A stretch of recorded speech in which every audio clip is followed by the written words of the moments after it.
이미 해가 저물어 캄캄해진 밤, 서아는 사무실 건물을 나섰습니다. 시계는 밤 11시를 향하고 있었죠. 14시간의 고된 업무 끝에 지칠 대로 지친 그녀는 터벅터벅 버스 정류장으로 향했습니다. 운전대를 잡을 생각만 해도 손이 떨릴 지경이었으니까요. 김 과장, 또 야근이야? 출입구에서 들려오는 경비 아저씨의 졸음 섞인 목소리였습니다. 요즘은 맨날 이러네. 그러게요. 지난 한 달 동안 안 그런 날이 있었나요? 서아는 희미하게 웃으며 대답했습니다. 내일 아침 9시에 또 뵙겠습니다. 몸 좀 사려가면서 해. 그러다 건강 다 망가지면 돈이 다 무슨 소용이야. 서아는 그저 고개를 끄덕였습니다. 경비 아저씨의 말은 엄마가 늘 하던 잔소리와 똑같았죠. 하지만 지금은 그 말을 흘려들을 수밖에 없었습니다. 부서 인원이 절반으로 줄어든 대신 남은 직원들의 월급이 3배로 올랐기 때문입니다. 그녀는 혼자서 3사람 몫의 일을 해내고 있었습니다. 돈은 정말 많이 벌었지만 그만큼 아파트, 주택담보대출을 하루라도 빨리 갚고 싶었습니다. 욱신거리는 다리는 오늘 하루 종일 컴퓨터 앞에 앉아 있었다는 사실을 일깨워 주었습니다. 겨우 정수기나 화장실에 갈 때만 일어났을 뿐이니까요. 급한 프로젝트 때문에 점심도 걸렀습니다. 사무실로 배달된 도시락은 책상 한쪽에 그대로 놓여 있었습니다. 다행히 버스는 금방 도착했습니다. 버스 안은 따뜻하고 꽤 한산했죠. 서아는 자리에 앉아 눈을 감았습니다. 집까지는 20분 정도 걸리니 잠시 눈을 붙일 시간이 있었습니다. 휴대폰으로 알람을 맞추고 피로에 몸을 맡겼습니다. 하지만 잠은 오지 않았습니다. 눈앞에는 온종일 씨름했던 표와 그래프, 숫자들이 아른거렸습니다. 뭔가 즐거운 생각을 해보려 했지만 뇌는 완고하게 업무 생각으로 돌아갔습니다. 몇 분간 스스로와 싸우던 서아는 결국 포기하고 눈을 떴습니다. 노란 가로등 불빛에 물든 도시의 밤거리가 창밖으로 스쳐 지나갔습니다. 그때 휴대폰 벨소리가 울렸습니다. 깜빡 잠이 들었던 모양입니다. 서아는 화들짝 놀라며 전화를 받았습니다. 엄마였습니다. 엄마, 왜? 서아는 최대한 씩씩한 목소리로 말했습니다. 서아야, 아직도 회사니? 엄마의 목소리에는 걱정이 가득했습니다. 아니, 지금 집에 가는 길이야. 한 15분 전에 버스 탔어. 얘야, 그러다 너 정말 몸 상한다. 엄마는 깊은 한숨을 쉬었습니다. 요즘 매일같이 자정이 다 돼서 들어오고 대체 무슨 일이야? 아, 지금은 좀 특수한 상황이잖아. 엄마도 알면서. 서아는 지끈거리는 관자놀이를 누르며 말했습니다. 부서 인원이 줄어서 이제 3명밖에 안 남았는데 일은 그대로거든. 그게 얼마나 더 갈 건데. 한두 달 아니면 반년. 엄마의 목소리에는 불안감이 섞여 있었습니다. 내일 아빠가 심근경색으로 쓰러지기 전에 딱 너처럼 일했던 거 기억 안 나니? 서아는 아무 말도 할 수 없었습니다. 물론 기억하고 있었습니다. 그녀가 17살 때 아버지는 건설 현장 소장이었습니다. 중요한 프로젝트 마감을 위해 한 달 내내 주말도 없이 일하다가 결국 작업 현장에서 심장마비로 돌아가셨죠. 심장이 그 엄청난 부담을 견디지 못한 겁니다. 기억나. 엄마. 서아는 죄책감을 느꼈습니다. 하지만 지금이 기회인 걸 어떡해. 평소보다 3배는 더 벌고 있단 말이야. 이참에 대출 빨리 갚아버리면 좋잖아. 민준이는 뭐래? 내가 집에 거의 오지도 않는데 괜찮대? 서아는 잠시 생각에 잠겼습니다. 남편 민준은 이 상황에 꽤 만족하는 것 같았습니다. 지난 2달 서아의 월급이 오른 이후로 그는 아내가 늦게 들어오는 것에 대해 단 한 번도 불평한 적이 없었습니다. 오히려 더 다정해졌고 전에는 거들떠보지도 않던 주방에서 저녁을 차려놓는 날도 있었습니다. 괜찮아. 민준이도 이게 잠시고 우리 미래를 위한 거라는 거 다 이해해. 정말 그렇다면 다행이지만 엄마의 목소리에는 여전히 의심이 섞여 있었습니다. 쉬기는 하는 거니 주말에라도 우리 집에 한번 오지 그러니? 잘 모르겠어, 엄마. 지금은 뭘 계획하기가 좀 힘드네. 시간 나면 꼭 갈게. 서아는 얼버무리듯 대답했습니다. 알았다, 딸. 바쁜데 그만 끊을게. 몸 조심해. 엄마는 무언가 더 말하고 싶어 하는 눈치였지만 이내 말을 아꼈습니다. 엄마도 건강 잘 챙겨. 주말에 전화할게. 서아는 다음 정류장이 자신이 내릴 곳임을 확인하고 짐을 챙기기 시작했습니다. 엄마와 통화를 끊고 하차 벨을 눌렀습니다. 길고 긴 하루였습니다. 지금 그녀가 원하는 건 오직 하나. 침대에 누워 다음 근무 전까지 6시간이라도 푹 자는 것이었습니다. 아파트 복도는 조용하고 어두컴컴했습니다. 4층까지 올라온 서아는 가방 속에서 한참을 더듬어 겨우 열쇠를 찾아 문을 열었습니다. 집 안에는 불이 켜져 있었고 거실에서는 TV 소리가 들려왔습니다. 민준이 아직 안 자고 있나 봅니다. 나왔어. 서아는 구두를 벗고 피로에 퉁퉁 부은 발을 주무르며 나지막이 말했습니다. 왔어? 남편이 거실 문틈으로 얼굴을 내밀었습니다. 손에는 맥주 캔이 들려 있었죠. 저녁은 피자 시켰는데 2조각 남았어. 민주는 편안한 반바지에 자신이 좋아하는 축구팀 로고가 박힌 티셔츠 차림이었습니다. 헝클어진 머리에 그의 얼굴에서는 서아의 얼굴에 역력한 피로의 흔적을 찾아볼 수 없었습니다. 고맙지만 너무 피곤해서 생각 없어. 그냥 씻고 바로 자야겠어. 서아는 외투를 벗어 걸고 욕실로 향했습니다. 마음대로 해. 민주는 어깨를 으쓱하고는 다시 TV 앞으로 돌아갔습니다. 뜨거운 물로 샤워를 하니 뭉쳤던 근육이 좀 풀리는 것 같았습니다. 하루의 스트레스가 씻겨나가는 기분이었죠. 푹신한 목욕 가운을 걸치고 나온 서아는 그럼에도 불구하고 주방으로 향했습니다. 피곤함과는 별개로 몸은 음식을 원하고 있었습니다. 식탁 위 피자, 상자에는 식어 빠진 피자 2조각이 남아 있었습니다. 서아는 한 조각을 전자레인지에 넣고 물 한 잔을 따랐습니다. 음식이 데워지는 동안 그녀는 무심코 식탁 위에 놓인 고지서들을 훑어보았습니다. 주택담보대출, 관리비, 인터넷 요금, 다시 납부일이 다가오고 있었습니다. 민준 씨, 서아가 거실을 향해 말했습니다.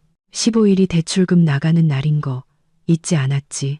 남편은 화면에서 눈을 떼지 않은 채 마치 엉뚱한 질문이라도 들은 것처럼 대답했습니다. 벌써 15일이야. 아니, 3일 남았어. 그냥 미리 말해주는 거야. 지난달에 자기가 자기 목 이체한다고 했는데 입금된 걸 못 봐서. 아, 맞다. 민주는 애매하게 손을 흔들었습니다. 있잖아. 내가 지금 돈이 좀 빡빡해서 그런데. 이번 달도 자기가 먼저 내주면 안 될까? 내가 나중에 꼭 갚을게. 서아는 속에서 짜증이 치밀어 오르는 것을 느꼈습니다. 이건 이미 습관이 되어가고 있었습니다. 지난 2달 동안 민주는 계속해서 돈을 빌려달라고 했지만 단 한 번도 갚은 적이 없었습니다. 알았어, 내가 낼게. 서아는 지친 목소리로 동의했습니다. 대신 나한테 얼마 빚졌는지 어디에든 좀 적어놔. 이게 벌써 3번째야. 에이, 뭘 그런 걸 다 적어.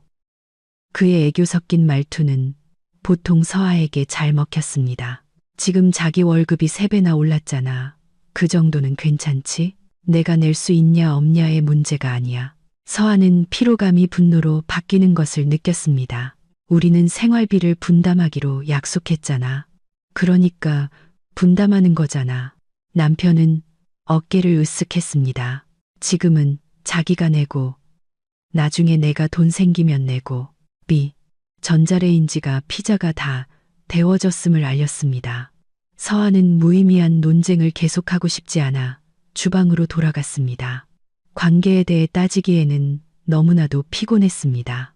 피자 한 조각을 물과 함께 삼킨 서아는 침실로 향했습니다. 거실에서는 민준이 TV를 보며 큰 소리로 웃고 있었습니다. 그 웃음소리가 마치 다른 세상의 소리처럼 멀게 느껴졌습니다. 결혼 초 함께 미래를 계획하고 돈을 아끼던 시절이 아득하게만 느껴졌습니다. 머리가 베개에 닿자마자 서아는 꿈도 없는 깊은 잠에 빠져들었습니다. 내일도 또다시 힘든 하루가 될 테니 힘을 비축해야 했습니다. 장면, 전환, 다음날 아침 6시 30분 알람이 울렸습니다. 서아는 잠이 부족한 몸을 겨우 일으켰습니다. 민주는 자정이 넘어 들어와 이미 깊이 잠들어 있었습니다.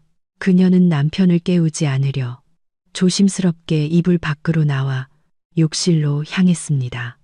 차가운 물이 잠을 깨우는데 조금 도움이 되었습니다.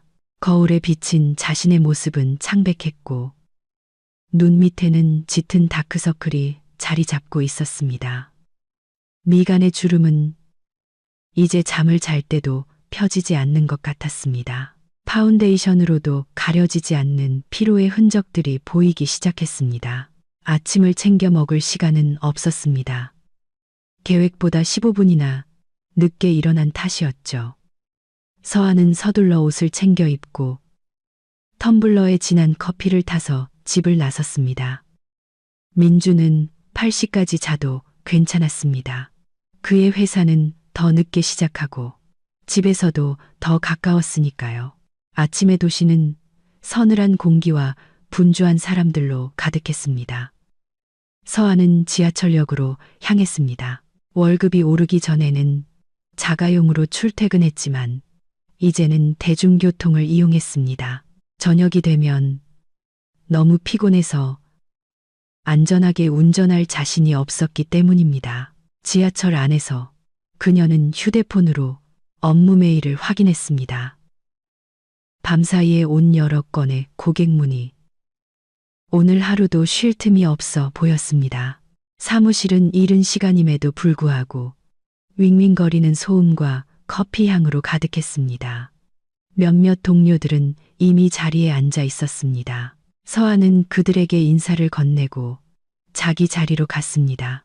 마케팅 부서가 구조조정을 겪은 후 이제 남은 직원은 서아와 동료지혜 그리고 한 달 전에 새로 온 신입사원 동현 이렇게 셋뿐이었습니다. 어이구 우리 일벌레 오셨네.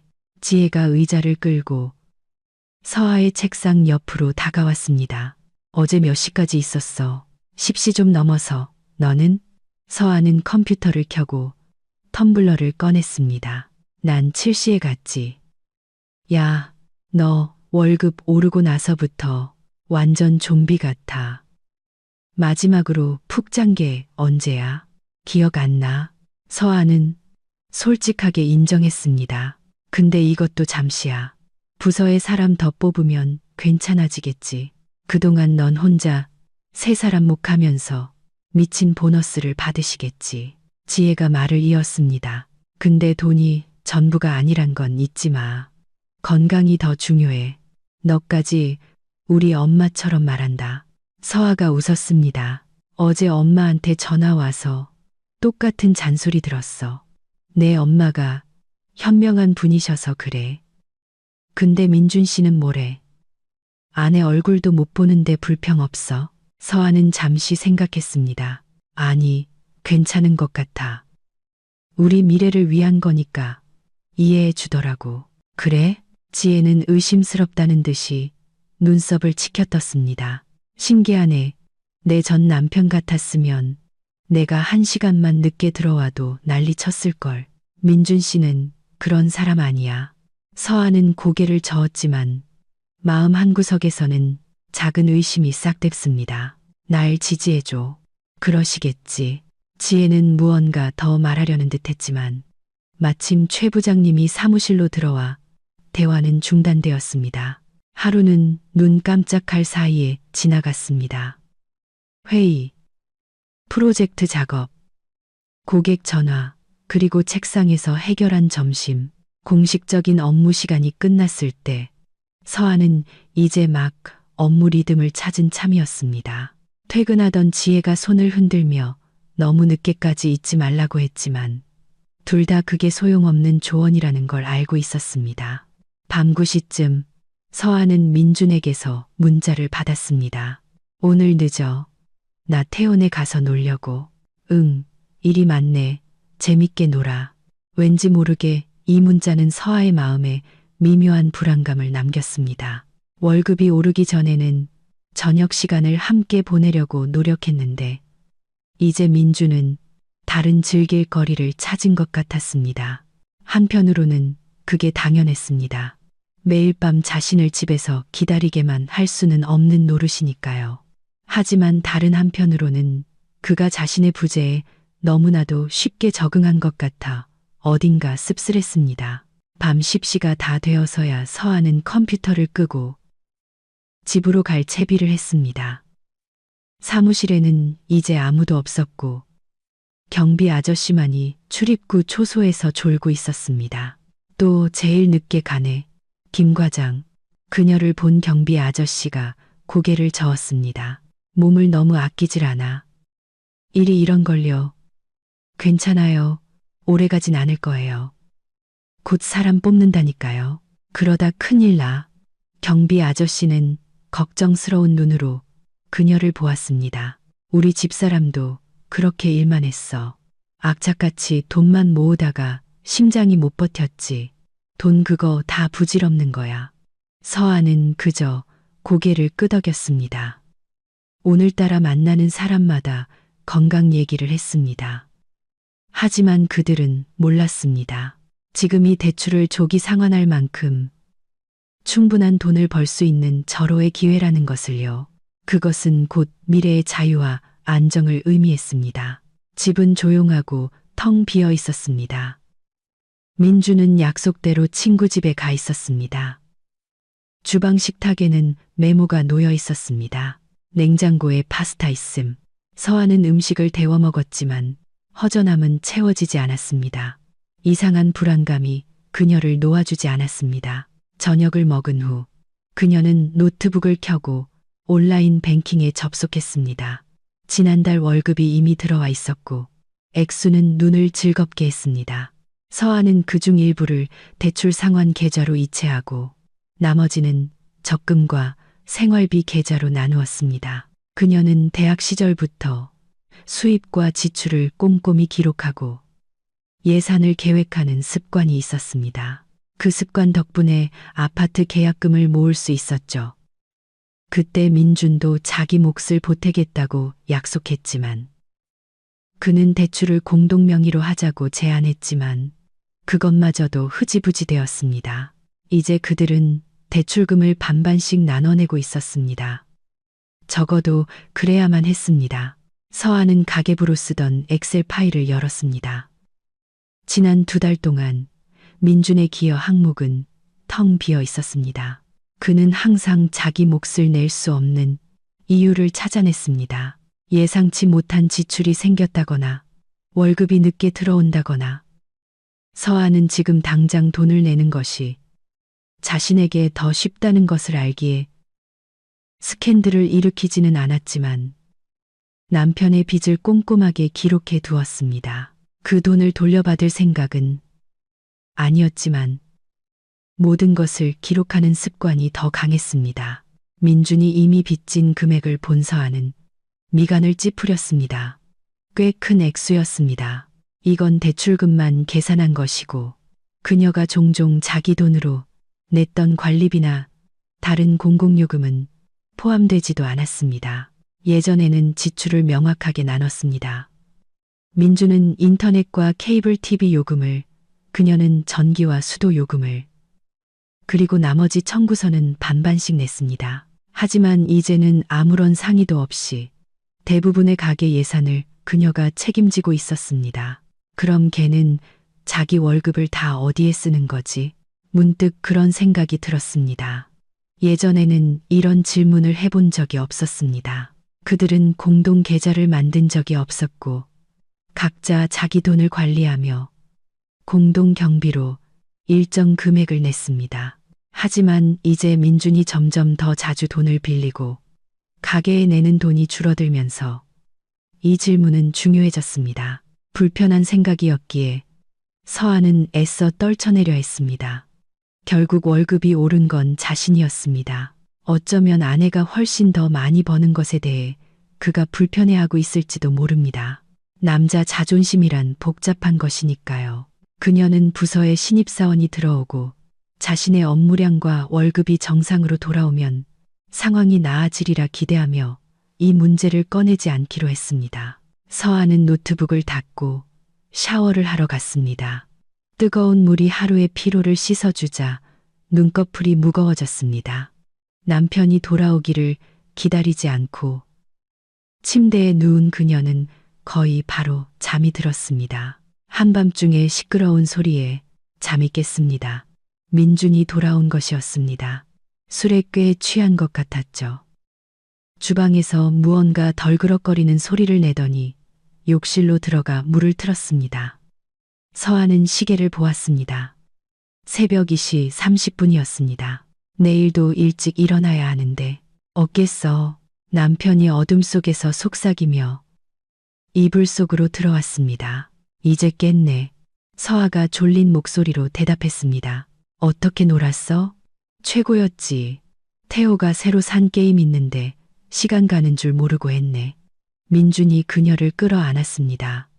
그에게서 맥주 냄새가 풍겼습니다. 잘했네. 서아는 다시 잠을 청하려 했습니다. 근데 월급날까지 한 5만 원만 빌려줄 수 있을까? 민준이 갑자기 물었습니다. 오늘 돈을 다 써버렸네. 내일 출근할 때 주유도 해야 하는데. 서아는 눈을 떴습니다. 잠이 확 달아났습니다. 민준 씨, 진심이야. 지금 새벽 2시 반인데 나한테 돈 얘기를 해? 아, 그냥 생각나서. 내일 아침 되면 까먹을까봐. 출근은 해야 하잖아. 서아는 깊은 한숨을 쉬었습니다. 알았어. 내 지갑에서 가져가. 대신 어디에든 적어놔. 그리고 3일 뒤에 대출금 내야 하는 거 잊지 말고. 응, 알았어. 민주는 이미 잠에 빠져들며 중얼거렸습니다. 고마워. 자기가 최고야. 서아는 한참 동안 천장을 바라보며 잠들지 못했습니다. 그들의 관계에 무언가 변했고 그녀는 그게 무엇인지 언제부터였는지 알 수 없었습니다. 예전의 민주는 더 책임감이 있었습니다. 함께 예산을 계획하고 재정적인 결정을 함께 내렸습니다. 하지만 이제 그는 서아의 오른 월급을 마치 자신의 개인 신용카드처럼 여기는 것 같았습니다. 그 돈을 벌기 위해 그녀가 어떤 대가를 치르고 있는지는 전혀 생각하지 않는 듯 했습니다. 진지하게 얘기를 해봐야겠어. 서아는 생각했습니다. 하지만 지금은 아니야. 우리 둘 다 제정신일 때. 그 결심과 함께 그녀는 마침내 다시 잠에 빠져들었습니다. 하지만 불안한 감정은 꿈속에서도 그녀를 떠나지 않았습니다. 그 후 2주 동안 같은 일상이 반복되었습니다. 서아는 아침 8시에 출근해 빨라야 밤 10시에 퇴근했습니다. 주말에는 집에서 일하거나 아니면 그냥 잠만 잤습니다. 민주는 이런 생활에 완전히 익숙해진 것 같았습니다. 그들이 거의 마주치지 않는 상황을 오히려 편하게 여기는 듯 보였습니다. 그들의 재정 관계는 점점 더 이상해졌습니다. 민주는 계속해서 돈을 빌려갔지만 단 한 푼도 갚지 않았고 갚을 생각조차 없어 보였습니다. 그러면서도 서아는 그에게 새 물건들이 생긴 것을 알아차렸습니다. 새 헤드폰, 브랜드 운동화 같은 것들이었죠. 어디서 났냐는 질문에 그는 전부터 갖고 싶어서 모았지라며 얼버무렸습니다. 운동화 살 돈은 모았으면서 대출금 낼 돈은 없다고 이 생각이 점점 더 자주 서아의 머릿속을 맴돌았지만 애써 떨쳐내려 했습니다. 남편을 나쁘게 생각하고 싶지 않았습니다. 어쩌면 그에게도 나름의 사정이 있을지도 모릅니다. 서프라이즈 선물을 준비하고 있거나 무언가 중요한 것을 위해 돈을 모으고 있을지도 모를 일이죠. 어느 날 저녁 11시쯤 집에 돌아온 서아는 이상한 광경을 목격했습니다. 남편이 컴퓨터 앞에 앉아 무언가를 골똘히 들여다보고 있었습니다. 뭐 봐? 서아가 그의 어깨 너머로 화면을 들여다보며 물었습니다. 민주는 화들짝 놀라며 재빨리 창을 닫았지만 서아는 그가 자동차 판매 사이트를 보고 있었다는 것을 알아차렸습니다. 아, 아무것도 아니야. 그냥 뭐. 그가 어색하게 웃었습니다. 오늘 일찍 왔네. 무슨 일 있었어? 일찍. 지금 거의 11시인데. 그냥 프로젝트 하나를 예상보다 빨리 끝냈어. 아, 그렇구나. 민주는 자리에서 일어났습니다. 저녁 먹을 거야. 데워줄게. 응, 그래줘. 서아는 욕실로 향하며 동의했습니다. 나 먼저 씻을게. 뜨거운 물줄기를 맞으며 서아는 방금 본 화면을 떠올렸습니다. 자동차 판매 사이트. 그것도 꽤 비싼 모델들이었습니다. 민준이 왜 자동차를 보고 있었을까? 그들에게는 이미 차가 한 대 있었습니다. 서아의 낡았지만 튼튼한 국산차였죠. 민준도 가끔 그 차를 썼지만 그의 사무실은 주차 문제가 심각한 도심에 있어서 주로 대중교통을 이용했습니다. 어쩌면 서프라이즈로 새 차를 사주려는 걸까? 하지만 대출금 자기 목도 못 내는 사람이 무슨 돈으로? 서아는 의심을 떨쳐내려 고개를 저었습니다. 그냥 많은 남자들처럼 멋진 차를 꿈꾸고 있는 거겠지. 샤워를 마치고 편한 옷으로 갈아입은 그녀는 주방으로 갔습니다.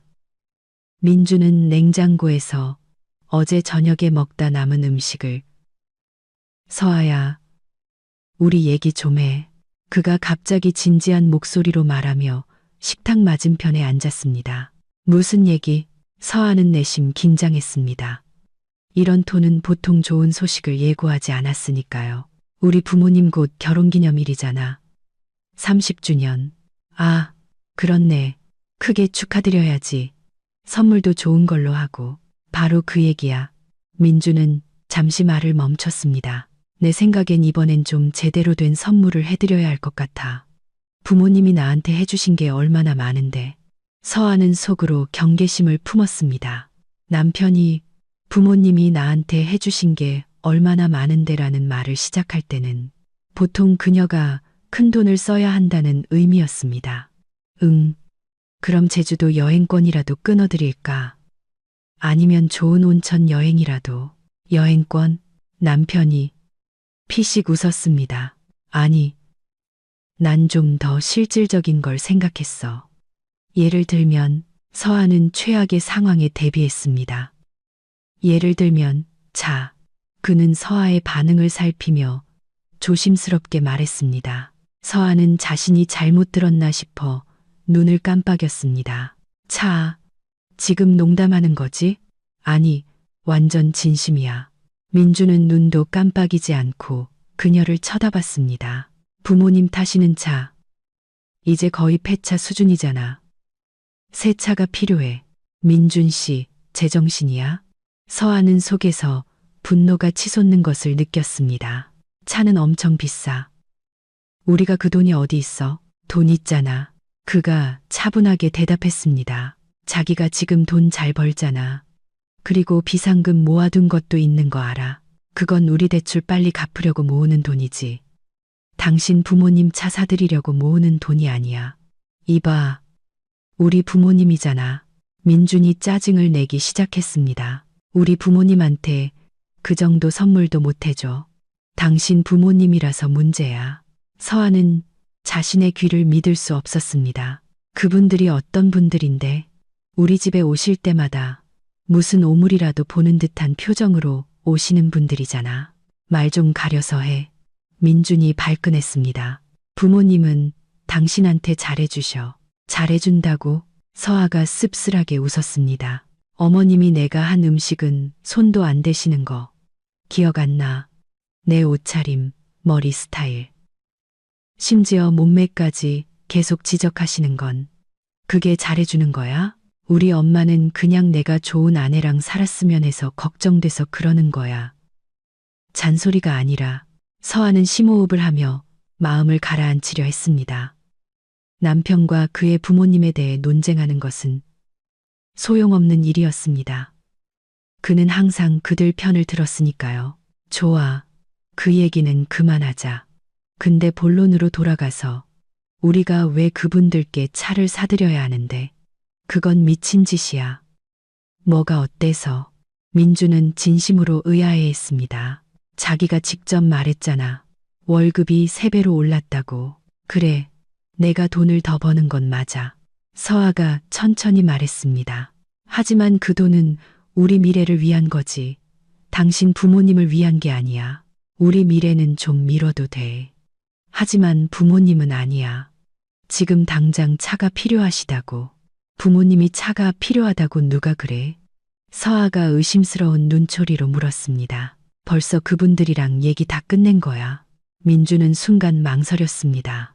그 짧은 순간이 모든 것을 말해주었습니다. 아버지랑 얘기했어. 지금 차가 거의 굴러가지도 않고 새 차를 사고 싶어 하시는데 돈이 부족하다고 하시더라고. 그래서 당신은 바로 우리가 사드리기로 결심했다. 나랑은 한마디 상의도 없이. 이걸 뭘 상의를 해. 민준이 목소리를 높였습니다. 부모님이 도움이 필요하고 우리가 도와드릴 수 있는 상황이잖아. 내 돈으로. 서아가 쏘아붙였습니다.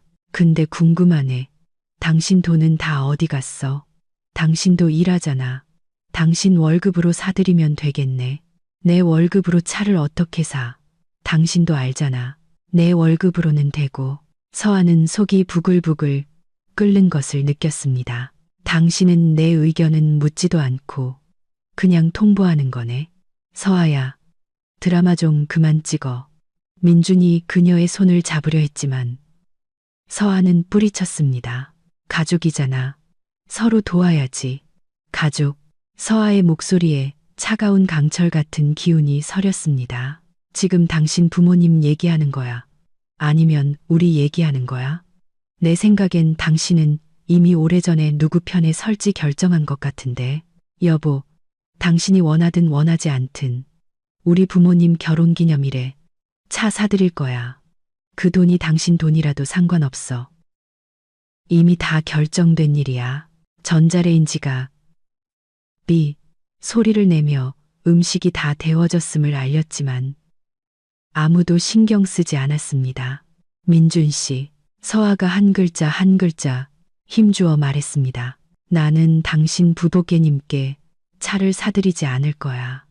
그건 너무 비싸고 그분들은 나한테 그런 선물을 받을 자격이 없어. 자격이 없다고. 민준의 얼굴이 분노로 붉어졌습니다. 그분들은 내 부모님이야. 어떻게 감히 그런 말을 할 수가 있어. 그럼 그분들은 어떻게 감히 나를 그렇게 대할 수 있는데? 서아가 맞받아쳤습니다. 당신 어머니, 우리가 결혼한 내내 내 이름을 제대로 불러준 적이 단 한 번도 없어. 항상 걔 아니면 내 아내라고 불렀지. 아버님은 아예 내가 존재하지 않는 사람처럼 무시하시고. 사실이 아니야. 당신이 다 과장하는 거라고. 아니, 민준 씨, 이건 사실이야. 이제 그만 모른 척해. 나는 나를 존중하지 않는 사람들에게 내 돈을 쓸 생각이 없어. 이걸로 끝이야. 민주는 몇 초간 그녀를 쳐다보다가 얼굴이 분노로 일그러졌습니다. 여보, 당신이 원하든 원하지 않든 우리 부모님 결혼기념일에 차 사드릴 거야. 그 돈이 당신 돈이라도 상관없어. 남편의 이런 뻔뻔함은 상상도 못했습니다. 물론 전에도 이기적인 면을 보인 적은 있었지만 이 정도는 처음이었습니다. 뭐라고 했어? 서아가 온몸의 피가 차갑게 식는 것을 느끼며 조용히 물었습니다. 들었잖아. 우리 부모님께 차 사드릴 거라고. 이미 약속했어. 내 돈을 내 허락도 없이 쓰겠다고 약속했다고. 그게 뭐 어때서? 우린 가족이잖아. 내 건 내 거고 내 건 내 거지. 아니 민준 씨. 그건 그렇게 작동하는 게 아니야. 나는 당신 부모님께 내 돈을 쓰지 않을 거야. 그렇게 비싼 선물을 해드리고 싶으면 당신 돈으로 해. 내 돈으로? 민준이 비웃었습니다. 내가 당신만큼 못 버는 거 잘 알잖아. 그래서 나도 그런 비싼 선물은 못 하는 거야. 그리고 당신도 못 해. 특히 내 돈으로는. 이봐, 왜 이렇게 고집을 부리는지 이해가 안 가네. 당신은 그럴 여유가 있잖아. 그래. 여유는 있지. 하지만 하고 싶지 않아. 이건 내 돈이고 어디에 쓸지는 내가 결정해. 내 돈? 민준이 경멸적으로 얼굴을 찡그렸습니다. 그럼 한 가족, 하나의 예산은 뭐였어? 그건 한쪽으로만 적용되는 거였나? 무슨 소리야? 당신이 내 돈이 필요할 때는 우리가 가족이고 내가 당신 돈이 필요할 때는 갑자기 그게 내 돈이 된다는 소리지. 내가 언제 당신 돈이 필요했는데? 나는 항상 내 돈은 내가 벌었고 최근 몇 달은 대출금도 나 혼자 다 냈어. 당신은 항상 돈이 없었잖아. 당신이 지금 더 많이 버니까 그게 당연한 거 아니야? 민준이 완강하게 주장했습니다. 그럼 이제 내가 모든 걸 다 지불하고 심지어 당신 부모님 선물까지 사드리는 게 공평하다는 거야? 아니 민준 씨. 우리가 결혼할 때 약속했던 건 이런 게 아니었어. 그럼 우리 부모님 선물은 안 되고 당신 어머니한테는 뭐든 다 해드리고. 민준이 팔짱을 꼈습니다. 무슨 소리야. 모르는 척하지 마. 당신 지난주에 장모님한테 30만 원 송금한 거 봤어. 당신 어머니한테는 되고 우리 부모님은 안 된다. 이중잣대 아니야? 서하는 순간 얼어붙었습니다. 엄마에게 돈을 보낸 것은 사실이었습니다. 하지만 그건 엄마가 편찮으셨을 때 서아가 썼던 약값을 갚은 것이었습니다. 민준에게 설명하려 했지만 그의 다음 말이 그럴 마음을 싹 사라지게 만들었습니다. 내 어머니는 되고 우리 부모님은 안 된다 이거지? 아주 위선적이시네. 우리 엄마에 대해 함부로 말하지 마. 서아가 차갑지만 단호하게 말했습니다.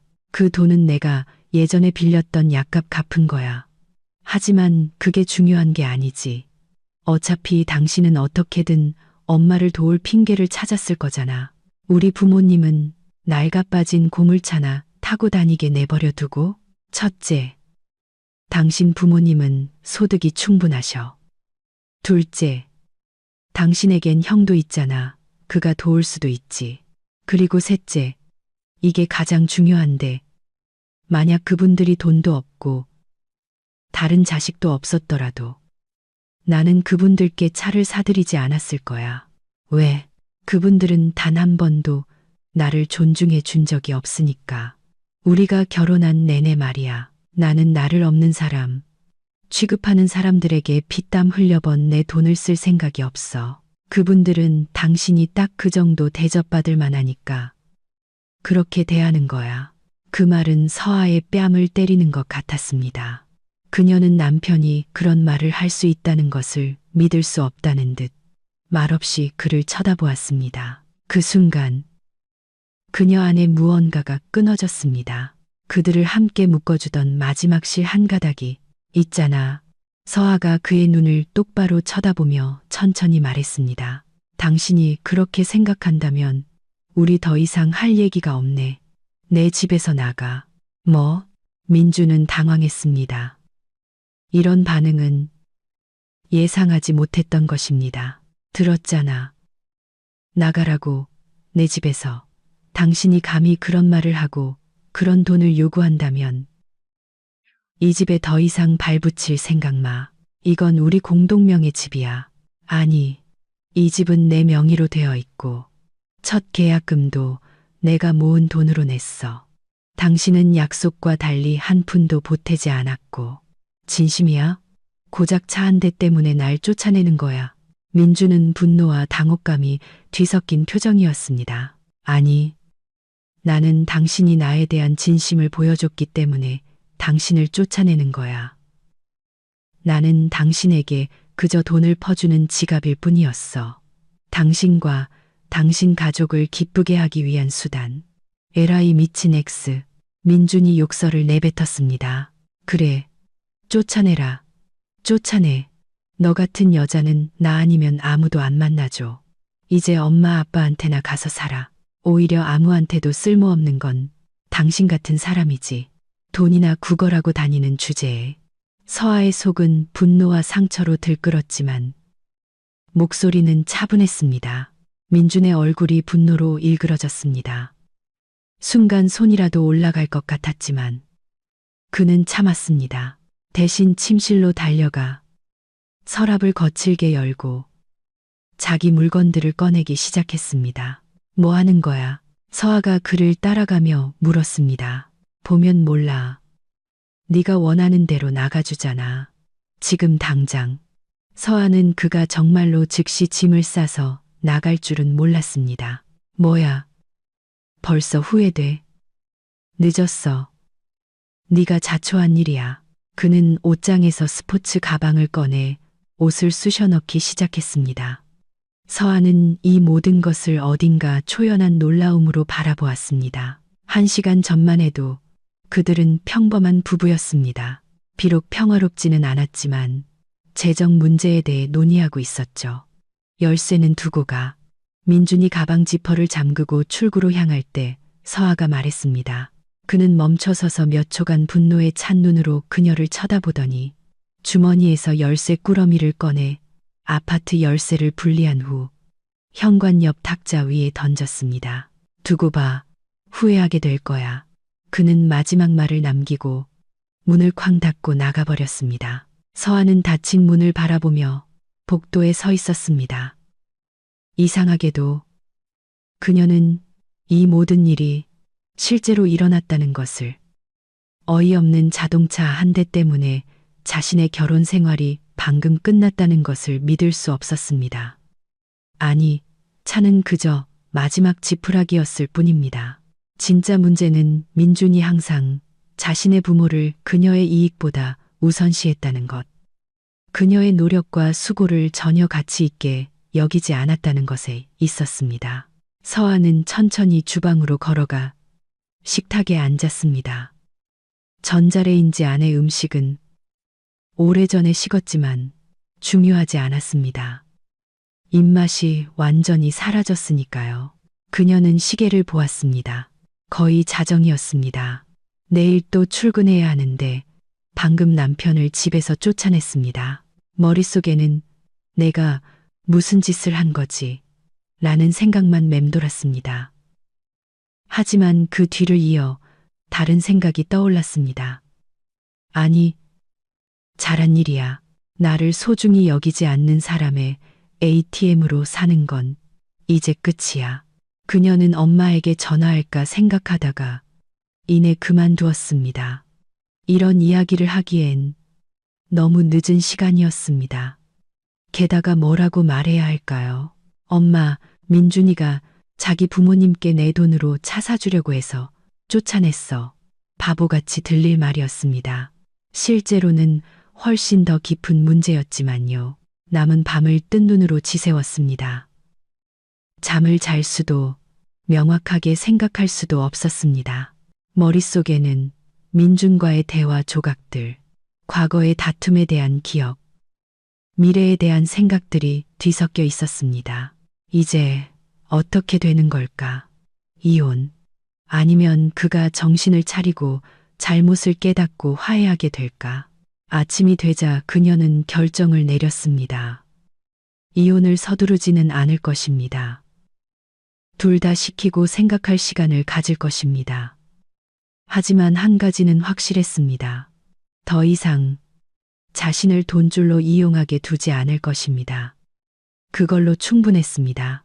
다음 날 서아는 퉁퉁 부은 눈과 두통을 안고 출근했습니다. 지혜는 즉시 그녀의 상태를 알아차렸습니다. 무슨 일이야? 얼굴이 말이 아니네. 어제 민준 씨랑 대판 싸웠어. 집 나갔어. 뭐? 갑자기. 왜? 서아는 한숨을 쉬며 친구에게 어젯밤의 갈등을 간략하게 설명했습니다. 내 돈으로 시부모님 차를 사드리자고. 내 남편 제정신이야? 이제는 아마 전 남편이겠지. 잘했어. 안 그래도 너 요즘 회사에서 죽어라 일하는 것도 힘든데 집에 와서까지 기생충 같은 남편 건사할 순 없지. 기생충은 아니야.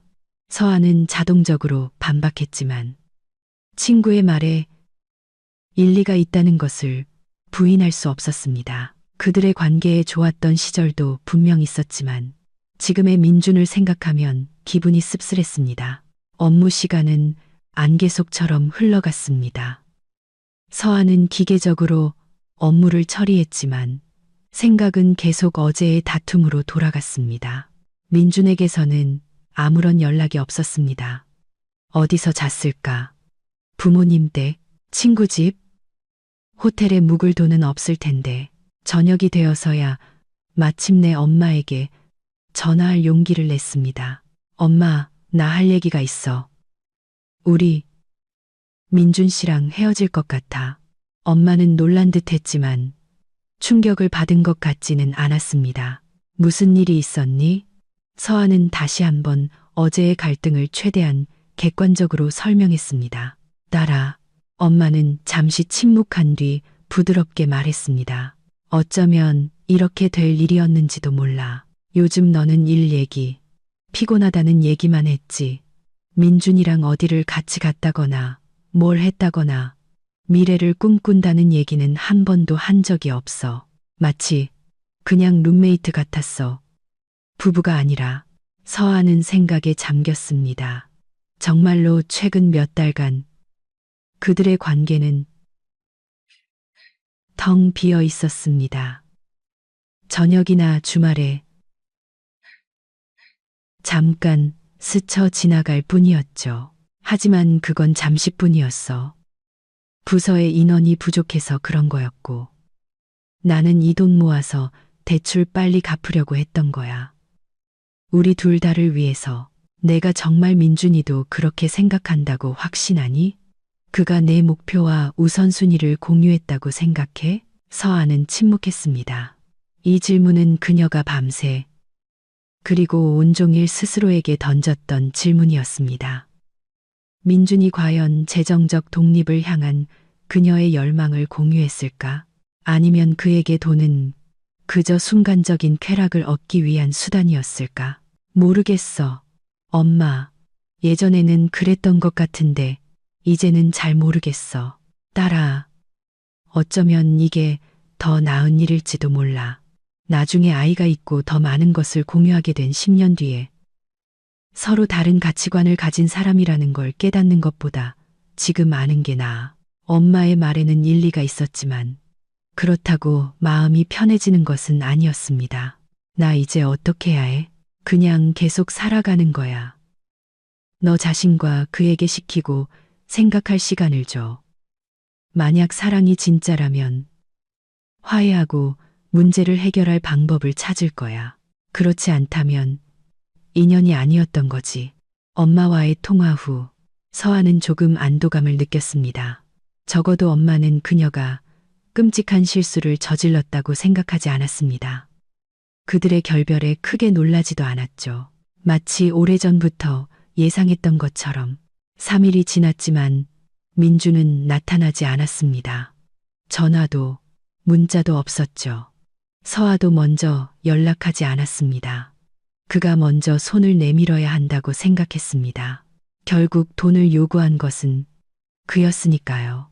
나흘째 되던 날 저녁, 초인종이 울렸습니다. 왠지 민준일 거라는 확신이 들었습니다. 예상대로였습니다. 문 앞에는 약간 초췌하고 면도도 하지 않은 남편이 서 있었습니다. 나머지 짐 가지러 왔어. 그는 인사 대신 말했습니다. 서아는 말없이 비켜서 그를 안으로 들였습니다.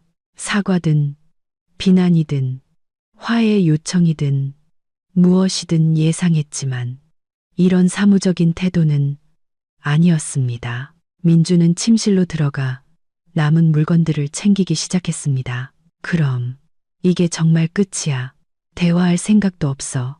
서아가 마침내 물었습니다. 무슨 말을 해? 당신이 우리 가족은 아무 의미도 없다고 분명히 밝혔잖아. 날 집에서 쫓아냈고 무슨 할 말이 더 있어. 나는 당신 부모님한테 내 돈을 쓸 생각이 없다고 밝혔을 뿐이야. 그분들은 나를 존중한 적이 없으니까. 그리고 내가 당신을 쫓아낸 건 그것 때문이 아니라 나에 대한 당신의 태도 때문이야. 무슨 태도? 내가 당신과 당신 가족을 위한 돈줄에 불과하다는 듯한 태도. 당신은 그렇게 큰 지출에 대해 내 의견조차 묻지 않았잖아. 네가 돈을 더 많이 버니까. 민준이 완강하게 반복했습니다. 그리고 나는 내 돈을 다 우리 가족을 위해 쓰고 있어.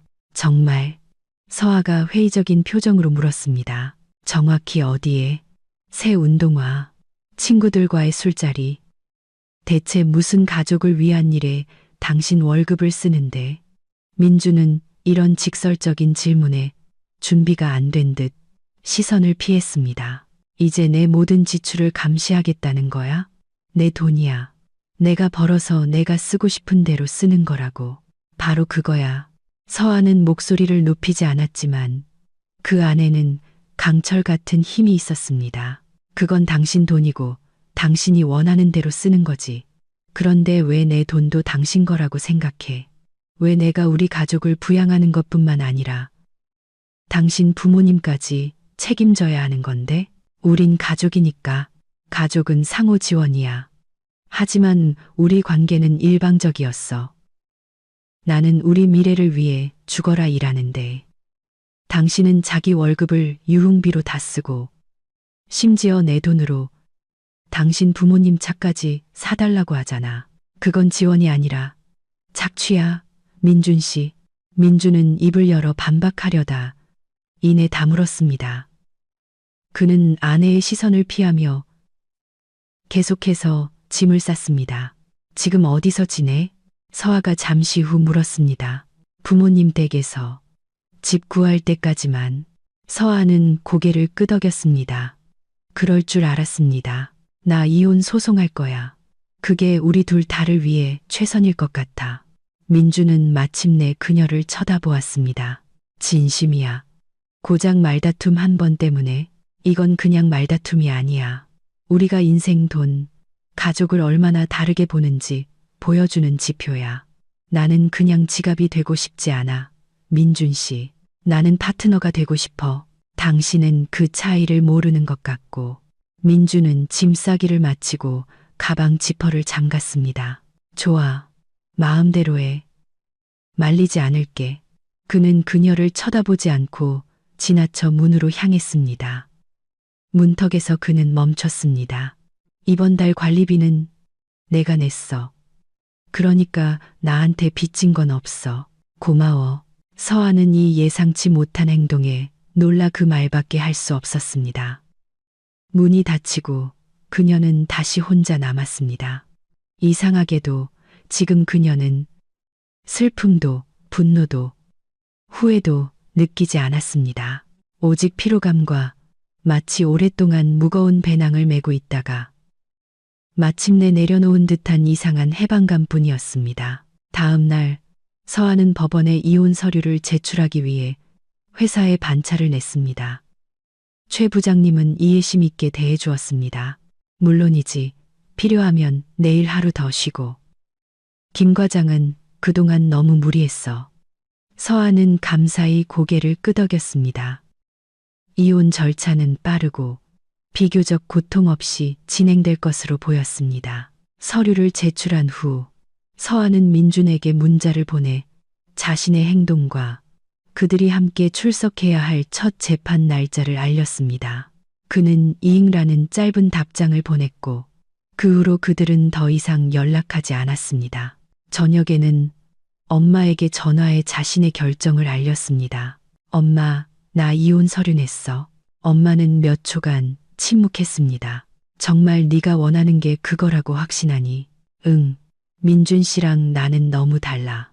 그리고 그는 나를 존중하지 않아. 엄마, 나는 그렇게 살고 싶지 않아.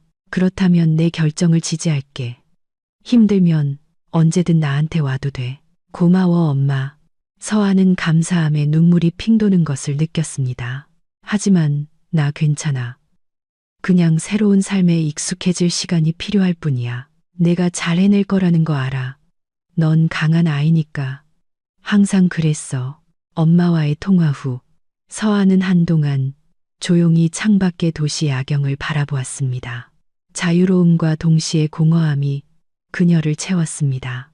결혼의 끝은 그 결혼이 불행했더라도 항상 슬픈 법입니다. 하지만 슬픔과 함께 새로운 시작에 대한 예감도 찾아왔습니다. 마치 눈앞에 깨끗한 페이지가 펼쳐진 것 같았습니다.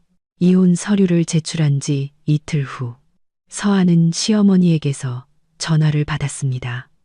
휴대폰 화면에 뜬 이름을 보고 처음에는 끊어버리고 싶었지만 결국 받았습니다. 여보세요. 나다. 시어머니의 목소리는 언제나처럼 차갑고 사무적이었습니다. 너랑 할 얘기가 있다. 네. 말씀하세요.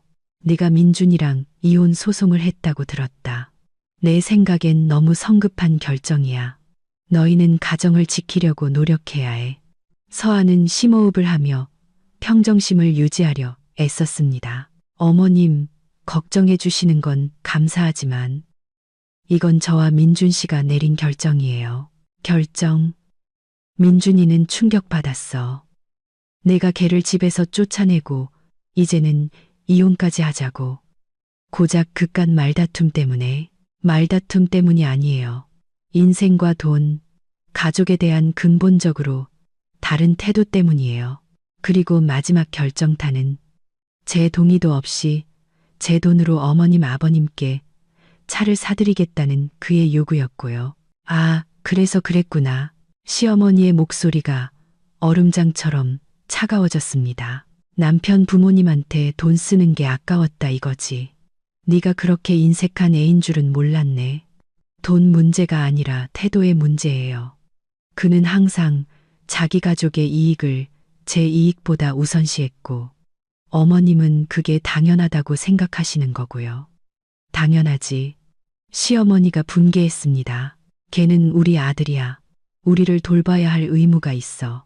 그리고 너는 걔 아내로서 그걸 지지해야 하고. 저기요, 어머님. 저희는 더 이상 할 얘기가 없는 것 같네요. 그럼 이만 끊겠습니다. 안녕히 계세요. 서아는 대답을 기다리지 않고 통화 종료 버튼을 눌렀습니다. 손이 분노로 떨렸습니다. 이제야 민준의 돈과 가족에 대한 태도가 어디서 왔는지 분명해졌습니다. 그 아버지의 그 아들이라더니. 전화가 다시 울렸습니다. 시어머니였습니다. 서아는 수신을 거부하고 번호를 차단했습니다. 이제 끝이다. 그녀 인생의 이 장은 끝났다. 더 이상 전 시댁 식구들이 자신의 신경을 긁게 내버려 두지 않을 것입니다. 이혼 절차는 예상대로 신속하게 진행되었습니다. 민주는 아무것도 이의를 제기하지 않았고 아파트가 서아의 소유로 남는 것에 동의했습니다. 최근 몇 달간 서아가 모든 비용을 혼자 지불했기 때문에 그녀의 기여분이 훨씬 더 컸습니다. 이혼 증명서를 손에 쥔 날은 이상한 날이었습니다. 슬프지도 기쁘지도 않았습니다. 그냥 이상했습니다. 마치 인생의 중요한 한 장이 끝나고 이제 새로운 장을 시작해야 하는 것 같았습니다. 그녀는 이혼을 축하하거나 특별히 기념하지 않았습니다. 그냥 집에 와서 오랫동안 뜨거운 샤워를 하고 좋아하는 피자와 와인 한 병을 시켰습니다. 마침내 긴장을 풀고 다른 사람의 기대에 맞추지 않고 그냥 자기 자신이 될 수 있다는 느낌이 들었습니다. 이혼 후 3개월이 지났습니다. 삶은 점차 새로운 궤도에 들어섰습니다. 마케팅 부서에 마침내 2명의 신입사원이 채용되었고 서아는 정상적인 근무 시간으로 돌아갈 수 있었습니다. 초과 근무가 줄어 월급은 조금 줄었지만 그녀는 여전히 대출 조기 상환을 위해 돈을 모았습니다. 하지만 예전처럼 광적으로 하지는 않았습니다. 돈의 일부는 자신을 위해 썼습니다. 새 옷을 사고 헬스클럽에 등록하고 오랫동안 꿈꿔왔던 스페인어 학원에도 다니기 시작했습니다. 심지어 아파트에 작은 변화도 주었습니다. 거실 벽지를 바꾸고 새 소파를 들였습니다. 민준과의 과거 생활은 거의 잊혀졌습니다. 가끔 공통의 지인을 통해 그의 소식을 들었습니다. 더 높은 연봉을 주는 다른 회사로 이직했다고 합니다. 그녀는 그를 위해 기뻤습니다. 이제 그는 마침내 부모님께 그 차를 사드릴 수 있겠구나 하는 약간의 아이러니한 생각을 하면서 말이죠. 어느 날 저녁, 평소처럼 6시쯤 퇴근하던 서아는 옆 사무실 건물에서 나오는 지혜와 마주쳤습니다. 서아야. 오늘 일찍 퇴근하네. 드디어 야근 안 하는 법을 터득했구나. 노력 중이야. 이제 우리 부서도 인원 꽉 찼거든. 잘 됐네. 오늘 저녁에 약속 있어? 우리 팀 사람들이랑 새로 생긴 바에 가기로 했는데 보통 서아는 이런 제안을 거절하고 집에서 책이나 드라마를 보는 것을 선호했습니다. 하지만 오늘은 왠지 그러고 싶었습니다. 왜 안 되겠어? 근데 나 지금 너무 회사원 꼴인데. 됐어. 너 완전 멋져.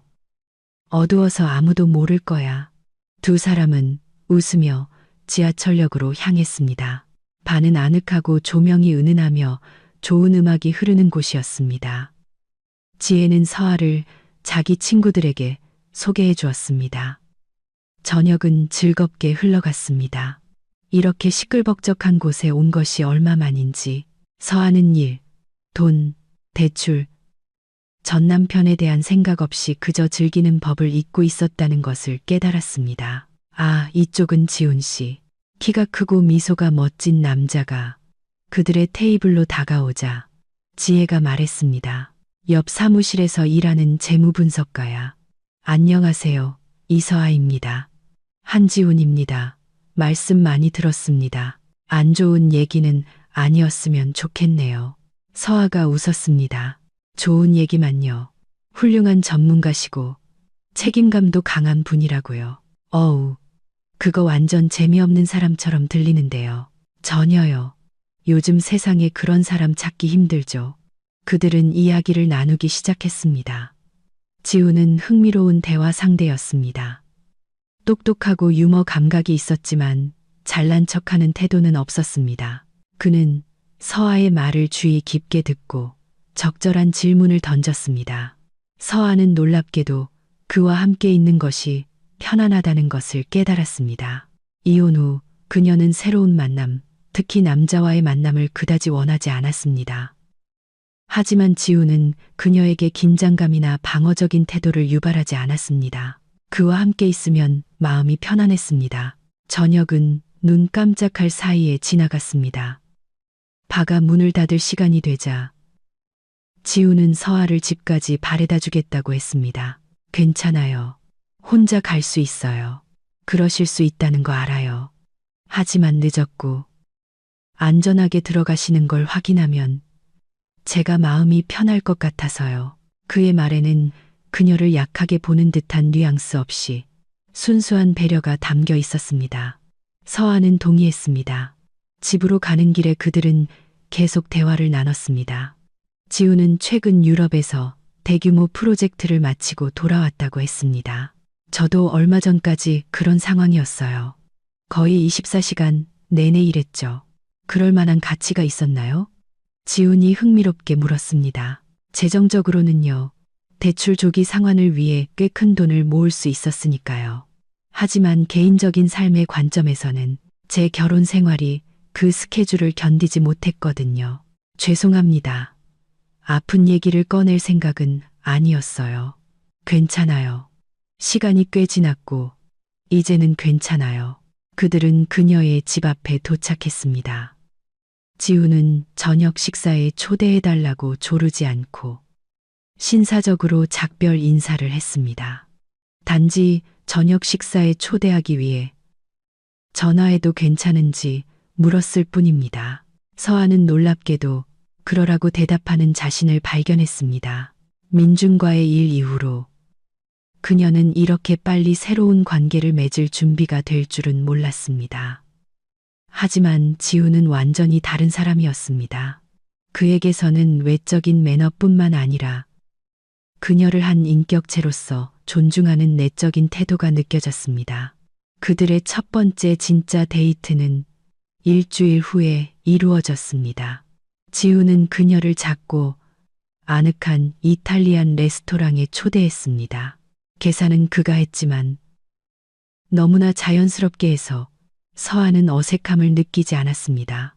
저녁 식사 내내 그들은 일, 취미, 여행에 대해 많은 이야기를 나누었습니다. 저녁 식사 후 그들은 오랫동안 산책하며 세상 모든 것에 대해 이야기했습니다. 그들은 놀라울 정도로 공통점이 많았습니다. 좋아하는 책과 영화부터 인생관과 가치관까지. 지훈이 그녀를 집까지 바래다 주었을 때 그는 커피 한잔 하자고 하거나 키스를 시도하지 않았습니다. 단지 오늘 저녁이 매우 즐거웠다고 말하며 다시 만날 수 있는지 물었을 뿐입니다. 서아는 오랫동안 느껴보지 못했던 이상한 설렘을 느꼈습니다. 그들의 관계는 천천히 그리고 자연스럽게 발전했습니다. 일주일에 한두 번 만나 영화를 보고 연극을 보고 전시회에 가거나 그냥 도시를 산책했습니다. 지우는 결코 서두르지 않았고 그녀의 개인적인 공간과 시간을 존중했습니다. 어느 날 그녀의 집에서 저녁을 먹고 있을 때 지훈이 갑자기 물었습니다. 개인적인 질문 하나 해도 될까? 물론 대답하기 싫으면 안 해도 돼. 결혼 생활에 무슨 일이 있었던 거야? 서아는 잠시 생각했습니다. 예전에는 이 주제를 피했지만 지금은 왠지 지훈에게 모든 이야기를 하고 싶었습니다. 그래서 그녀는 이야기했습니다. 더 많은 돈을 벌고 대출을 빨리 갚기 위해 어떻게 초과 근무를 했는지, 민준이 어떻게 그녀의 돈을 공동의 것으로 여기기 시작했는지, 그리고 마침내 그의 부모님께 차를 사달라고 요구했던 일까지. 지우는 끼어들거나 비난하지 않고 주의 깊게 들었습니다. 근데 이상한 건 뭔지 알아?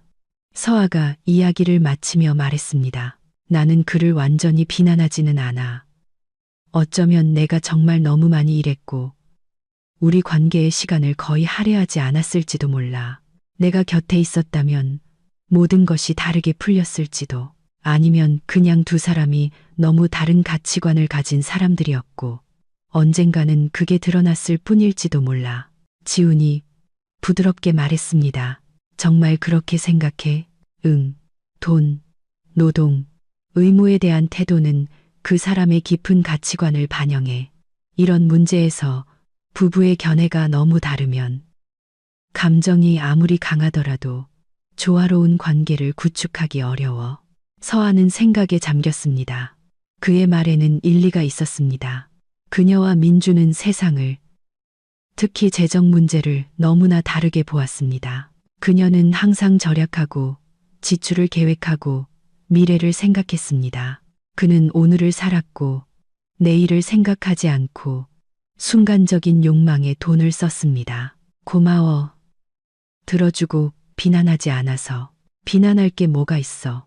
당신이 자신의 노력을 소중히 여기고 그 결실을 스스로 처분하고 싶어 하는 건 당연한 권리야. 나는 그걸 존중해.